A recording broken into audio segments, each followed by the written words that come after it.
मित्रांनो, विरुद्ध अर्थाचे शब्द द्या असं आपल्याला शाळेमध्ये मराठीच्या पेपरात एक प्रश्न असायचा. शत्रू, मित्र, चांगले, वाईट असायचं ना. मग त्यावेळेला त्या विरुद्ध अर्थांचे शब्द जर चुकून आपण समानार्थी शब्द म्हणून जर वापरले तर काय मिळायचा? भोपळा मिळायचा. चूक, फुली, नाही, बरोबर नाही. मित्रांनो, नारळ, नारळ हा कधी टरबूज होऊ शकतो का? दोघांचा आकार साधारण एकटा असतो म्हणून. नारळ असतो कठोर, कठीण, कठीण वज्रासारखा. तो फोडावा लागतो. तो फोडणं सुद्धा सोपं नसतं. जे नारळ फोडतात ना हे लीडर लोक, त्यांच्या हाताला जखमा होतात. तो फोडायचा दगडावर तरी यांना त्रास होतो. अवघडच, आणि अवघडच आहे. टरबूज, खरबूज अलगद कापता येतं, आपटलं तर आपोआप तुटतं. टरबूज आणि नारळ याच्यामध्ये जो फरक आहे, एक अभेद्य, अजिंक्य, कठोर, कर्मठ, ताठ, आणि दुसरीकडे लवचिक, चिक चिक, पिच पिचित, मिळमिळीत, गुळगुळीत, मुळमुळीत, सुळसुळीत, फुळफुळीत.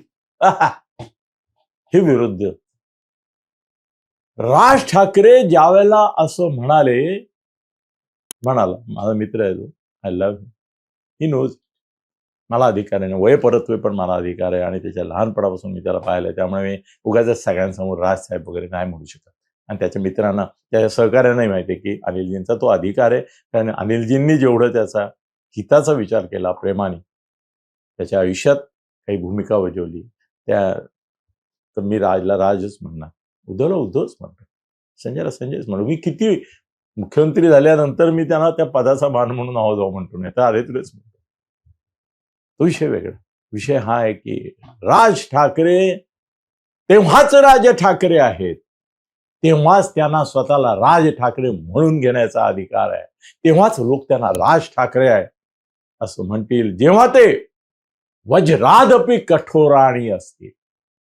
ज्या दिवशी ते मृदुनी कुसुमादपी, मृदुनी टरबोजापी, मृदुनी चिकू अपी, मिकुनी आंब्या अपी होतील, म्हणजे लव चिक चिक चिक होतील, त्या दिवशी ते राज ठाकरे कसे असतील बरं? कसे असतील? हे म्हणजे ॲटम बॉम्बनी लवंगी फटाका होण्यासारखं नाही का हो? हे म्हणजे एखाद्या अवतारी पुरुषाने कुठेतरी दशावतारी होण्यासारखं नाही का हो? अवताराने अवतार राहिलं पाहिजे. त्यांनी दशावतारातलं सोंग होता नाही का मा दादा? नाही बेटा, नाही. दशावतारातले सोंगाडे आणि अवतार कल्पनेतले अवतार याच्यात जो फरक आहे तो वज्रादपी कठोराणी, ते राज ठाकरे. आणि मृदुनी अमुक तमुक पोपी, हा याच्यात राज ठाकरेंनी राज ठाकरेंसारखं दिसलं पाहिजे, राज ठाकरेंसारखं वागलं पाहिजे, राज ठाकरेंसारखं बोललं पाहिजे, राज ठाकरेंसारखं चाललं पाहिजे, राज ठाकरेंसारखं राजकारण केलं पाहिजे. राज ठाकरे तेव्हाच राज्य ठाकरे. त्यांचं प्राणतत्व, सत्व, तत्व, महत्व, प्रभुत्व हे त्यांनी राज ठाकरे असण्यामध्ये आहे. नाहीतर त्यांचा उद्धव ठाकरे झाला, मग काय राहिलं? ठाकरे आडनावाची दोनच माणसं नाही आहेत या जगात, किंवा चार, आम्ही आणि आदित्य धरला तर. ठाकरे आडनावाची हजारो, ठाकरे आडनावाची लोक हजारोनी आहेत. माझ्या ओळखीत 10 ठाकरे आहेत. ठाकरेंच्या कुटुंबात असे ठाकरे होते की ज्यांना बाळासाहेबांनी लाथ मारून हाकलून दिलं होतं, त्यांच्या स्वतःच्या भावाला, रमेश ठाकरेला. मला माहिती आहे, माझ्यासमोर घडलेला तो इन्सिडेंट. केवळ ठाकरे म्हणजे ठाकरे होतात असं नाही. ठाकरे होण्यासाठी बाळासाहेबांचा बाणा कणा लागतो. तो बाणा आणि कणा ज्याच्यामध्ये आहे तोच बाळासाहेबांचा खरंच वाच, तोच बाळासाहेबांचा खरा उत्तराधिकारी, ज्याच्यामध्ये आम्हाला बाळासाहेब दिसतात, बाळासाहेबांचं तेज दिसतं, बाळासाहेबांचा तेजस्वीपणा, मनस्वीपणा दिसतो. यश त्यांनाही कधी आलं नाही आलं, यशापयशाच्या रोलर कोस्टरमध्ये तेही गेले.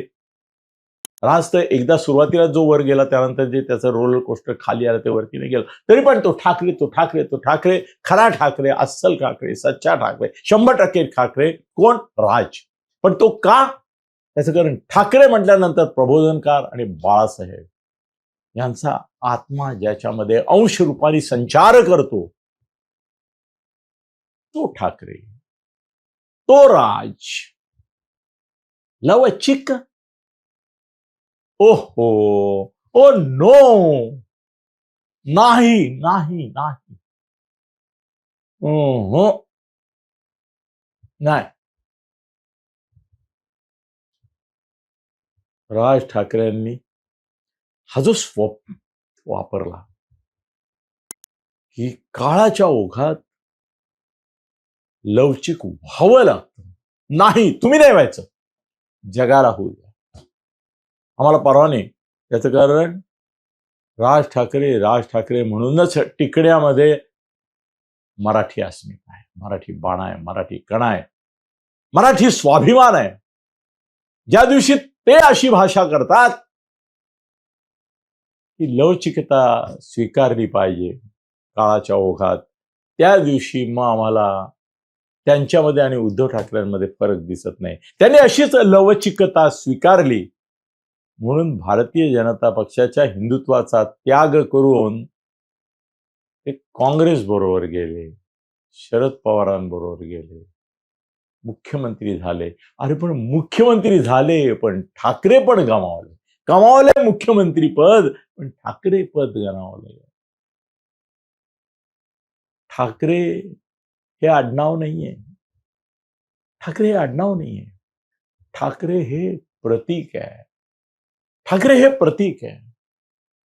जसं ओंकार, ओम हा हिंदुत्वाचा ओंकार आहे, तसं ठाकरे आडनावामध्ये जो ओंकार आत्मरूपाने आहे तो प्रबोधनकार आणि मार्मिककार बाळासाहेब ठाकरे, प्रबोधनकार ठाकरे यांच्या तेजाचा आहे.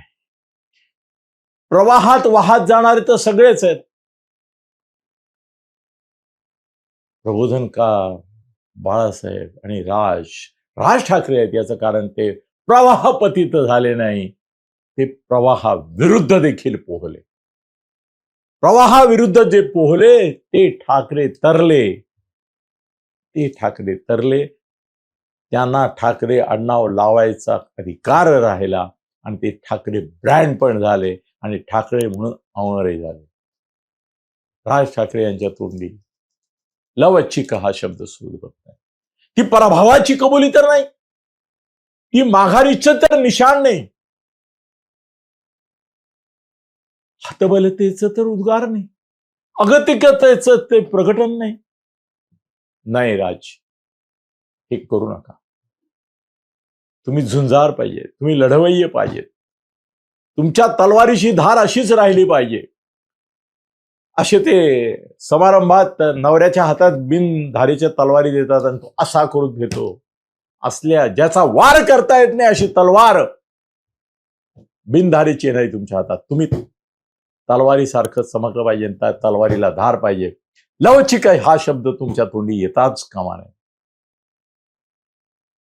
काळ कसाही आला तरी तुम्ही काळापलीकडे जाऊन काळावर मात करून काळ रूपाने तुम्ही काळ घडवला पाहिजे. काळाला शरण जाता कामा नये. नियती आणि नियत ही तुम्ही तुमची घडवली ती तशीच कायम ठेवा. राज ठाकरेच राहा, उद्धव ठाकरे होऊ नका. जर तुम्ही लवचिक झालात तर काळ तुम्हाला माफ करणार नाही, नियती तुम्हाला माफ करणार नाही, तुमची नियत तुम्हाला माफ करणार नाही. सावधान. धन्यवाद.